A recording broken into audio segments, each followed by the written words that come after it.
বিসমিল্লাহির রহমানির রহিম। আসসালামু আলাইকুম। কেমন আছেন সবাই? আজকে আমি তৈরি করে দেখাবো দারুণ মজাদার লেবু পাতা দিয়ে পাঙ্গাস মাছের রেসিপি। লেবু পাতা দিয়ে পাঙ্গাস মাছের রেসিপিটা এতটাই মজা হয় যে যারা কখনো পাঙ্গাস মাছ খান নাই তারাও কিন্তু এটা খেতে বাধ্য হবেন। যাই হোক, রেসিপিটা শুরু করে দিলাম।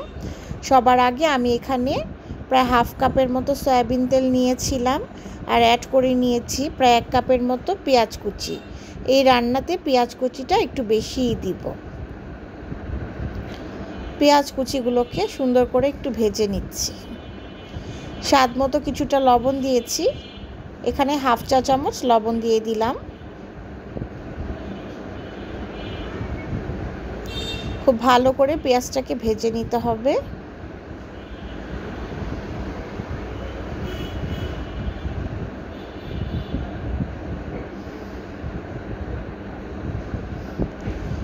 অ্যাড করে নিচ্ছি আদা রসুন বাটা। এই রান্নাতে আদা রসুন বাটার ব্যবহারটা একটু বেশিই করব। এখানে উঁচু করে 2 চা চামচ আদা রসুন বাটা দিয়ে দিয়েছি। আদা রসুন বাটার কাঁচা স্মেলটা দূর হওয়া পর্যন্ত একটু ভেজে নিতে হবে।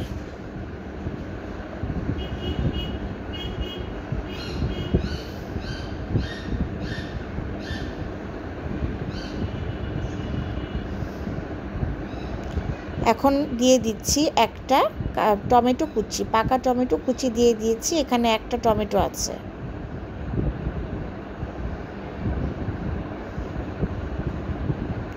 এখন মশলা দিয়ে দিচ্ছি। এখানে আছে 2 চা চামচ হলুদ গুঁড়া, 3 চা চামচ লাল মরিচের গুঁড়া, হাফ চা চামচ ধনে গুঁড়া আর হাফ চা চামচ জিরা গুঁড়া।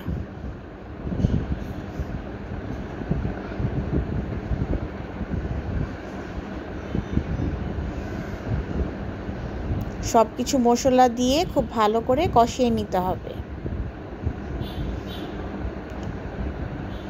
সামান্য একটু পানি অ্যাড করে নিলাম, হাফ কাপের মতো পানি দিয়ে দিয়েছি। পানি না দিলে কড়াইয়ের তলিতে লেগে যাবে মশলাগুলো, তাই একটু পানি অ্যাড করে নিয়েছি। এখন খুব ভালো করে মশলাটাকে কষিয়ে নিচ্ছি। একটু সময় নিয়ে মশলাটা সুন্দর করে কষিয়ে নিলাম। বেশ তেল উপরে উঠে এসেছে। এখন মাছগুলোকে আস্তে আস্তে দিয়ে দিব। আমি কিন্তু অফ ক্যামেরাতেও মশলাটা বেশ কিছুক্ষণ কষিয়ে নিয়েছিলাম। এখানে আমি 5 পিস পাঙ্গাস মাছ দিয়ে দিলাম।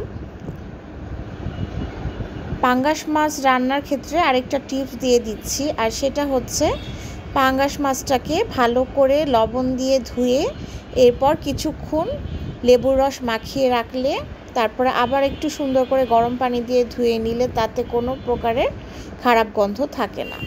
যেহেতু পাঙ্গাস মাছে একটু কীরকম কেষ্টা গন্ধ থাকে, এটার জন্য কিন্তু অনেকে খেতে চায় না। তবে আমি আপনাদের যে টিপসটা দিলাম সেটা ফলো করে রান্না করে একদিন দেখবেন, কোনো প্রকারের বাজে গন্ধ থাকে না। আর এইভাবে রান্না করলে কিন্তু খেতেও দারুণ হয়।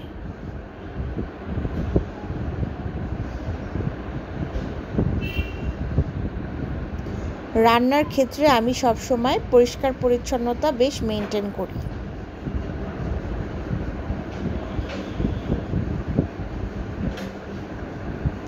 আমি কিন্তু মাছগুলোকে এক পাশ উল্টে নিয়েছি, আর এখন আমি আবার আরও কিছু পানি অ্যাড করে দিলাম।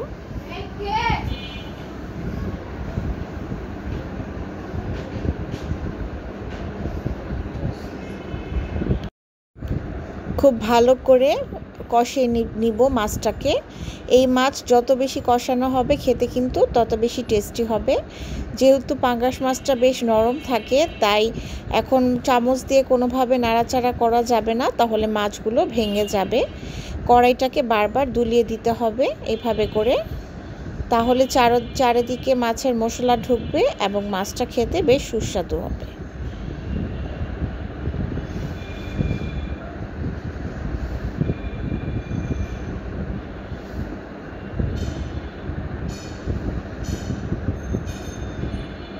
মাছটা কষানো হয়ে গেছে, এখন ঝোলটা অ্যাড করে নিলাম।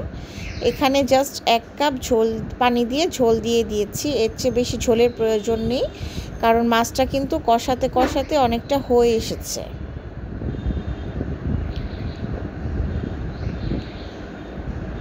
কড়াইয়ের চারপাশে লেগে থাকা মশলাগুলোকে আমি সুন্দর করে নামিয়ে দিচ্ছি।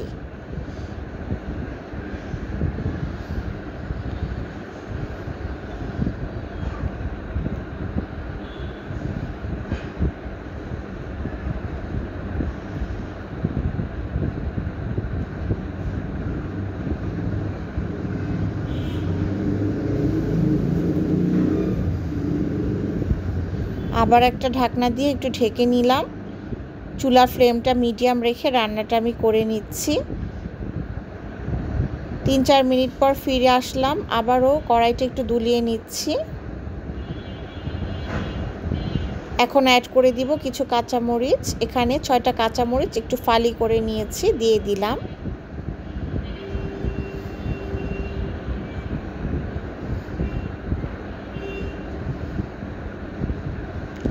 আবার একটা ঢাকনা দিয়ে ঢেকে দিয়েছি। আরও 2-3 মিনিট পর ফিরে এসেছি। রান্নাটা কিন্তু মোটামুটি হয়ে এসেছে। কড়াইটা আমি আরেকটু দুলিয়ে দিলাম।